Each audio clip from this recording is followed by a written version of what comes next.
Alright, hey, my name is Lewis, and I'm helping Justin and Steven with this video. Today, we shall talk about the Star Trek The Next Generation games for the SNES and the SEGA Genesis. Both are the same game, but with different subtypes. Echoes from the past for SEGA, futures past for SNES.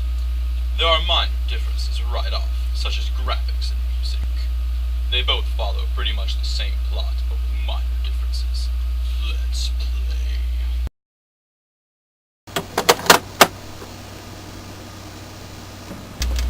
The first noticeable difference in the game is the startup screens. In Genesis, you get this cool SEGA beaming in, and in the Super Nintendo, you get the Spectrum Holobyte logo. That's it. We'll also notice a different ship setup. In the Super Nintendo, to the right of the bridge is briefing, whereas the Genesis to the left is the ready room. Both are used to tell you your mission. Once you get used to the ship setup though, it's alright. Okay, you start off answering a distress call from a Vulcan geologist. In SNES, her name is T-Lyris, and she is young and pretty.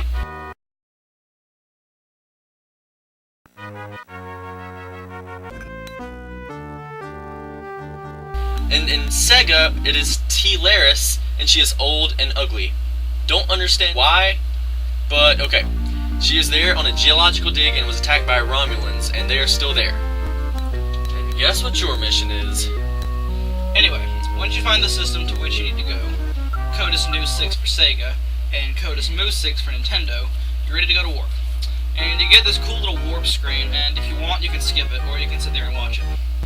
And once you get there, the gameplay changes from the bridge to an overhead. Before we go any farther, another noticeable difference is actually orbiting the planet. In the SEGA version, you just set a course and go.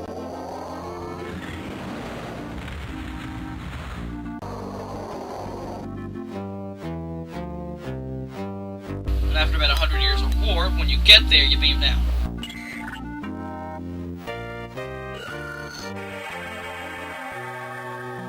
With the Super Nintendo, you have to go back to the con screen, and then go back one more screen and press Engage Impulse.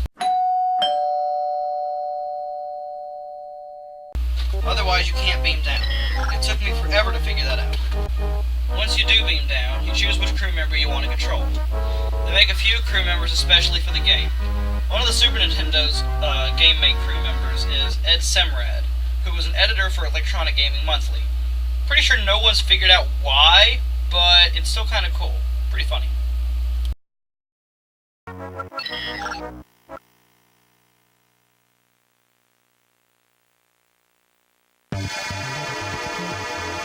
Overhead gameplay is pretty much the same in both versions, but in my opinion, Sega's controls are easier and smoother. Steven says SNES's controls are smoother, but likes having a screen to tell the controls like Sega. Not to mention in SNES, your phaser fires almost like in bursts, and in Sega it's a constant beam, which is much easier to control. Now once you eliminate the Romulans and talk to the Dr. What's-Her-Face, the mission is complete and you go back to the bridge.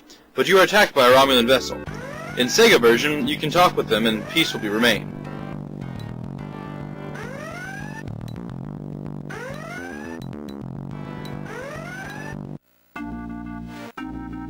But in the SNES, you go straight into battle, like all what the heck. Neither game quite has it perfected, and both are very fun, but apparently the Sega version is known as the better one, and I'm inclined to agree. Another interesting point is that the Nintendo version makes a mandatory mission that is optional in the Sega version because it's a secret level. In Sega, this mission can only be unlocked, and it's very hard to do so, and the mission itself is incredibly hard, and you only get one chance to do it. If you fail, then it kinda sucks to be you. So if you manage to beat this mission, then you pretty much call yourself the god of all Star Trek gaming. But, like I said, in the Nintendo version, it's necessary to do this, and you can't skip it, and it's not an unlock. This makes the NES version, or SNES version, a lot harder, and we haven't gotten that far, so no footage. Sorry. The graphics on the Sega version seem to be better, but less detailed. The SNES graphics are lesser, but more detailed. And as far as level design, it reminds me of Pokemon, except you can pretty much move in 8 directions, not just 4. And when you open a cabinet, it actually opens. Kinda nice.